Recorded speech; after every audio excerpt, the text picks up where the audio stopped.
마가복음 1장 35절에서 39절 말씀입니다. 새벽 아직도 밝기 전에 예수께서 일어나 나가 한적한 곳으로 가사 거기서 기도하시더니 시몬과 및 그와 함께 있는 자들이 예수의 뒤를 따라가 만나서 이르되 모든 사람이 주를 찾나이다. 이르시되 우리가 다른 가까운 마을로 가자. 거기서도 전도하리니 내가 이를 위하여 왔노라 하시고 이에 온 갈릴리에 다니시며 그들의 여러 회당에서 전도하시고 또 귀신들을 쫓아내시더라. 아멘. 기술 시대를 우리가 살아가고 있죠. 기술은 분명 현대인들의 시간을 전략해 주었습니다. 이제는 아주 오래된 이야기이지만 은행에 가야 할 일들이나 또 관공서에 가야 할 일들이 상대적으로 비교할 수 없을 만큼 줄었습니다. 1년에 한 번도 은행에 가보지 않고도 한 해를 보내기도 할 만큼 기술의 발달로 인해서 우리의 삶이 아주 간편해졌습니다. 그러나 그렇게 기술의 발달로 인하여서 시간이 그 기술이 우리의 시간을 전략해 주었지만 그것이 쉼이나 여유로 우리에게 돌아오지는 않았습니다. 이 전략된 시간만큼 더 많은 요구에 응대하는 것으로 우리의 삶이 바뀌었습니다. 오히려 노동과 활동에 과잉을 낳았다라고도 말을 합니다. 또한 지금 우리는 원할 때 언제든지 연락이 가능합니다. 그러나 그 결과 우리는 언제든지 응답해야 한다는 부담을 갖고 삽니다. 우리는 언제든지 떨어져 있는 이들과 접속이 가능합니다. 그렇지만 항상 연결되어야 한다라는 요구를 받고 삽니다. 언제든지 생산 가능한 기술의 발전은 생산을 쉬지 않도록 요구하는 세상입니다. 이런 가운데 이러한 도식이 우리의 의식 속에 들어와 있게 되는데요. 한번 볼까요? 빠른 사람은 성실한 사람이다. 바쁜 사람은 유능한 사람으로, 그리고 멈춘 사람은 뒤처진 사람이다. 우리가 꼭 이렇게 생각하진 않지만 우리의 의식 가운데 이러한 도표들이 들어와 있습니다. 우리는 이것을 부정하지만 많은 사람들이 가지고 있는 의식이다라고 할 수 있겠습니다. 이로 인해 우리가 사는 세상은 어떻게 되었습니까? 사람들로 쉬는 것을 불안하고 심지어 두려워하는 사람으로 만들어 놓습니다. 이 기술의 발전은 우리의 삶을 가볍게 하지 않습니다. 기술은 삶을 더 많이 담을 수 있는 그릇으로 만들었습니다. 그리고 그 그릇은 늘 넘치고 있는 상황이죠. 노동과 활동의 과잉 시대를 살고 있습니다. 이에 대해서 한나 아렌트는 이런 말을 합니다. 노동과 활동의 과잉 속에서 인간은 멈춤과 사유를 상실했다. 멈추어 사유하는 것, 이것이 상실된 시대를 우리는 살아가고 있습니다. 이렇게 일과 쉼의 경계가 무너지게 되었는데 그런 현실에서 삶에 대해서 일컫기를 끊임없는 반응의 연속이다. 이렇게 합니다. 오늘 본문은 바쁘게 사역하시던 예수님께서 하시던 사역을 잠시 멈추시는 장면을 보여줍니다. 멈춤과 전환의 장면을 우리에게 보여줍니다. 마가복음 1장 21절부터 예수님의 사역은 숨 돌릴 틈 없이 바쁘게 돌아갑니다. 안식일에는 회당에서 가르치시고 귀신들을 고치십니다. 시몬 베드로의 장모를 고치시는 사건이 나옵니다. 그리고 각종 병자와 귀신 들린 자들을 고치셨습니다. 그리고 수많은 사람들이 예수님에게 모여들었습니다.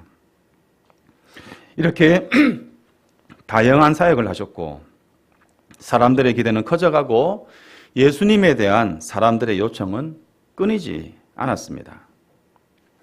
예수님을 둘러싸고 있는 상황만 놓고 보면 예수님은 오늘만 아니라 내일도 그리고 그 다음 날도 바쁜 날들을 보내야 할 그런 상황이었습니다. 그때 예수님께서 하신 일이 무엇입니까? 우리 35절입니다. 같이 한번 읽어볼까요? 시작. 새벽 아직도 거기서 기도하시더니 우리가 잘 알고 있는 말씀이죠. 마태복음 14장 23절에는 무리를 보내신 후에 기도하러 따로 산에 올라가시니라. 저물매 거기 혼자 계시더니 누가복음 6장 12절에 보면 이때에 예수께서 기도하시러 산으로 가사 밤이 새도록 하나님께 기도하시고 예수님은 새벽에 혹은 해가 진 후에 때로는 밤새도록 한적한 산에서 기도하셨습니다. 낮에 분주함과는 전혀 다른 모습을 보여줍니다. 그런 예수님과는 다르게 제자들은 어떻습니까? 오늘 본문만 놓고 보면 그 전날의 흐름을 그대로 이어가고 있는 것을 볼 수 있습니다. 기도하러 가신 예수님을 찾아내어서 37절에 이렇게 말하고 있습니다. 모든 사람이 주를 찾나이다. 이 말 앞에 제가 생각하기에 생략된 말이 있는 것 같습니다. 그것이 무엇이냐? 오늘도 어제처럼. 예수님 오늘도 어제처럼 어마어마한 사람들이 주님을 찾고 경상도 말로 난리가 났습니다. 그러니 어서 가시죠. 지금 여기서 이럴 때가 아닙니다. 어떤 면에서 제자들은 자기가 해야 할 일이라고 생각한 그 일에 최선을 다하고 있는 모습입니다. 예수님을 찾아온 사람이 너무 많다라는 정보를 알려줄 뿐만 아니라 예수님을 독려합니다. 그것이 그들이 해야 할 일이라고 생각을 하고 그래서 그 일에 열심을 내고 있습니다. 보통의 사람들이 보여주는 일반적인 모습이다라고 할 수 있습니다. 우리도 그렇게 살아가고 있지 않을까? 우리의 모습이 아닌가라고 할 수 있죠. 대부분의 사람들의 삶의 일상입니다. 그 삶의 상황 가운데 요청되어지는 그 일에 대한 반응의 모습인 것이죠. 선생님, 어서 가보셔야 합니다. 사람들이 어제만큼 몰려와서 선생님을 찾습니다. 이에 아시는 것처럼 예수님은 제자들의 요구를 받아들이지 않죠. 예수님은 당신을 재촉하는, 이 채근하는 제자들에게 이렇게 말씀합니다. 38절에 보면 우리가 다른 가까운 마을로 가자. 거기서도 전도하리니 내가 이를 위하여 왔노라. 우리가 익히 아는 스토리라 그렇지 예수님의 이 대답에 대해서 여러분 한번 깊이 있게 한번 생각을 해 보신 적이 있으신지 모르겠습니다.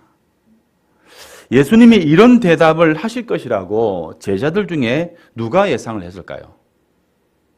반대로 예수님의 이 말씀에 누구 한 사람이라도 즉시 동의할 수 있었을까요? 어찌 보면 아주 예상 외에 좀 더 심하게는 이상한 대답입니다. 어쩌면 제자들 가운데 이런 생각이 들었을지도 모릅니다. 예수님을 계속 따라다니던 그 제자들, 그리고 예수님과 함께 그 사역을 함께 했던 그 제자들, 그 가운데에서 이런 생각이 들었을지도 모르죠. 갑자기? 어제까지도 열심히 했던 일입니다. 근데 오늘 갑자기요? 이 많은 사람들을 그냥 두고 간다니 그게 말이 되는 건가? 지금 무슨 말씀을 하시는 거지? 이 젊은 친구들의 표현으로 하면은 뭐라고 대답할까요? 레알이라고 합니다. 레알. 진심? 갑자기? 그런 대답이 나올 만한 그런 상황이지 않겠습니까? 본문에서 우리가 보게 되는 장면이 무엇입니까? 사람들의 기대와 예상과는 다르게 예수님의 사명에 관한 그 인식들이 충돌하고 있는 장면이다라고 할 수 있습니다.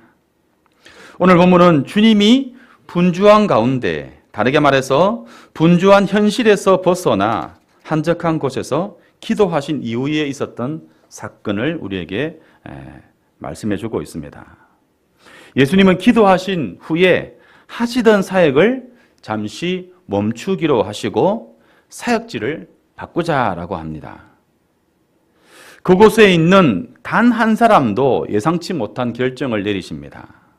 모두의 예상을 벗어난 결정입니다. 다른 마을로 가서 전도하자. 내가 이를 위하여 왔노라. 여러분, 지금 예수님이 계신 이곳에는 소위 사역의 대상자들이 가득했습니다. 공생애 가운데 예수님이 하신 일들의 대부분이 무엇입니까? 이 마을에서 하셨던 일들, 그리고 하셔야 할 일들, 그 일들이 대부분입니다. 그런데 갑자기 그것도 이 많은 사람들을 뒤로하고 다른 마을로 가자 하시는 주님의 모습. 이 모습에 대해서 우리는 어떻게 이해해야 할까요?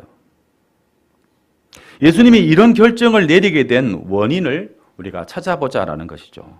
그런데 그 이유는 우리가 잘 알고 있는 대로 한 가지밖에 없습니다.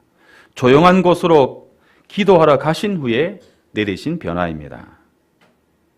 전날과 당일에 달라진 것이라고는 그 한 가지밖에 없습니다. 오늘 이 본문을 통해서 우리가 집중해야 하는 것 또한 그 한 가지다라고 말씀드리고 싶은 것입니다. 예수님이 이러한 결정을 내리신 그 이유가 무엇인가? 어떤 일이 있었는가? 예수님은 기도하셨다라고 본문은 말씀합니다. 이건 이미 우리가 알고 있는 사실입니다. 자, 그런데 이 말씀 이후에 이어지는 말이 더 이해하기 어려운 것 같습니다. 다른 마을로 가서 거기서 전도하자 라고 말씀하시고 내가 이 일을 위하여 왔노라 이렇게 말씀합니다. 예수님은 다른 마을로 가서 이 마을에서 하시던 그 일을 또 하십니다. 39절에 보면 이에 온 갈릴리에 다니시며 그들의 여러 회당에서 전도하시고 또 귀신들을 내쫓으시더라. 그러면 이 말씀을 한 곳에 오래 머물지 않고 최대한 많은 마을로 다니시는 것 자체가 예수님께서 의도하신 목적인가? 그렇게 볼 수는 없는 거죠. 39절에 벌써 보시면 예수님은 전도하시고 또 귀신들을 내쫓으셨습니다. 그리고 그 다음에 이어지는 것은 또 중풍병자를 고치시고 이 마을에서 하시던 일들을 그대로 하십니다. 그러면 여러분, 이곳에서 복음을 전하지 않았는가? 그렇지 않을 겁니다.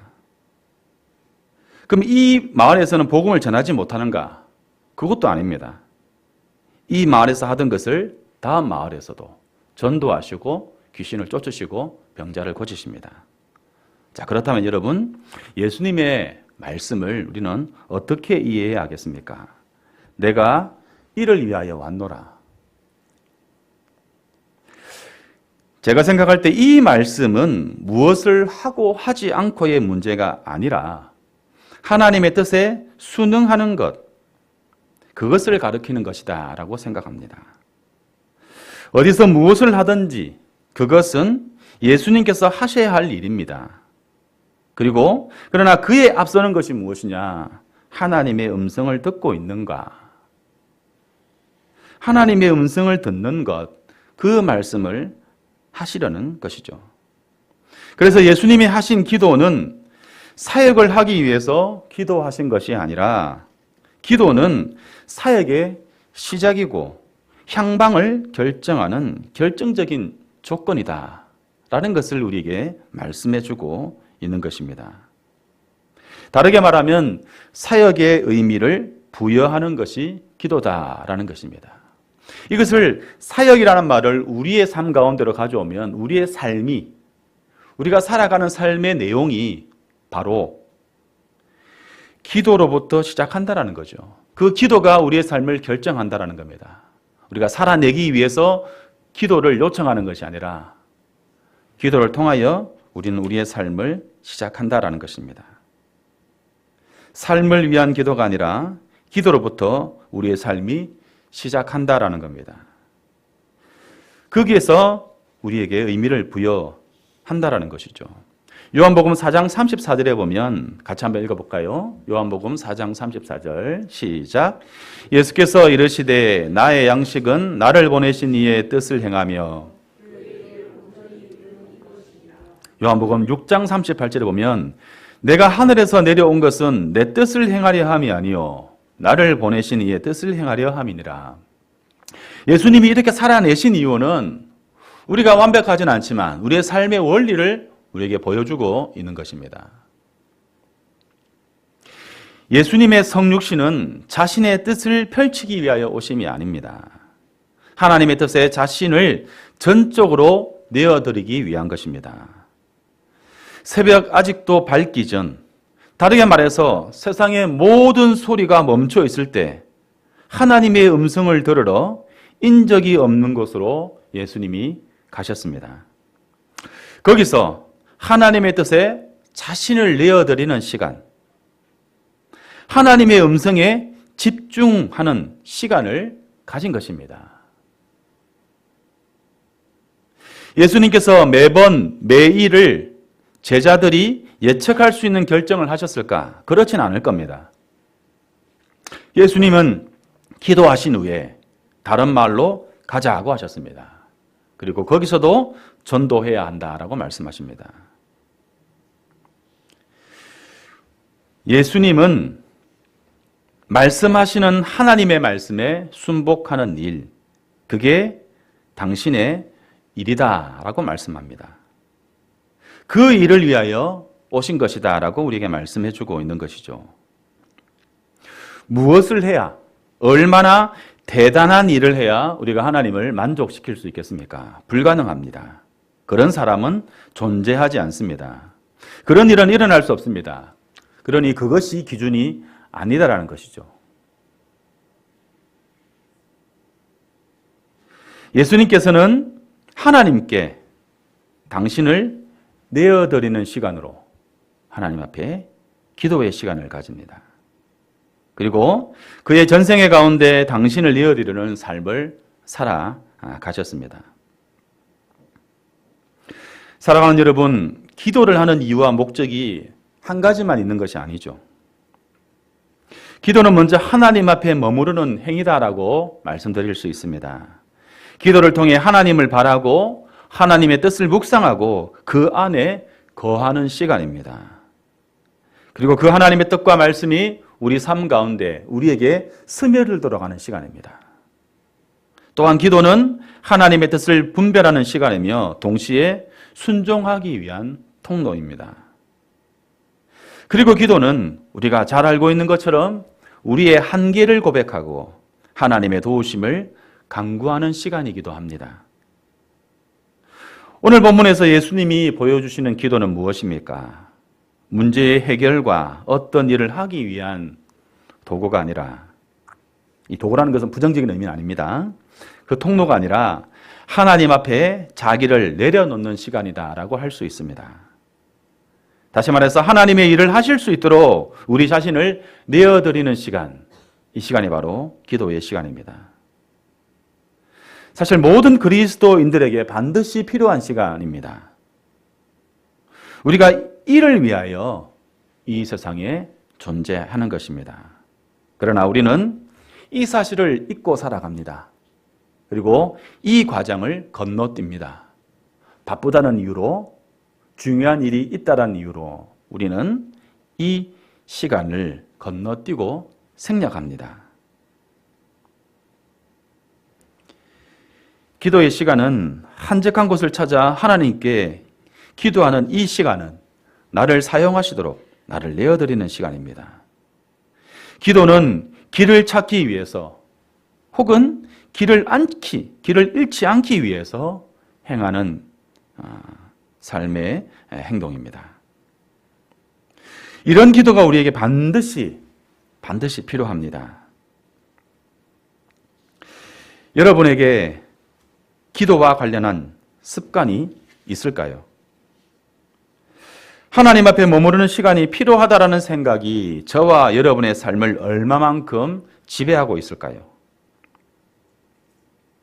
묵상의 시간이 필요합니다. 묵상은 말씀과 기도와 찬양과 사색, 이 모든 것들을 통해서 가능합니다. 바쁜 일상 속에서 짧은 기도는 우리에게 큰 유익이 됩니다. 수도사들은 짧은 기도에 대하여 이렇게 정의했습니다. 긴 기도는 종종 하나님을 설득하려는 말이 되기 쉽지만 짧은 기도는 하나님 앞에 자신을 두는 행위다. 짧은 기도는 기도의 중심이 인간의 문제보다 하나님의 주권에 있음을 보여준다. 짧은 기도는 어떤 결과가 아니라 그저 하나님 앞에 머무르는 것이다. 짧은 기도는 하나님의 신비와 섭리 앞에 침묵하는 태도다. 이렇게 수도사들은 짧은 기도는 하나님께 무엇을 더 말하려고 하는 시도가 아니라 또한 자기의 뜻을 관철시키려는 설득의 시간이 아니라 하나님 앞에서 덜 말하고 더 맡기려는 신앙의 태도다라고 정의했습니다. 주여, 오늘도 당신의 뜻을 따르게 하소서. 주여, 당신을 사랑하게 하소서. 주여, 당신 앞에 제가 있습니다. 주여, 오늘을 맡깁니다.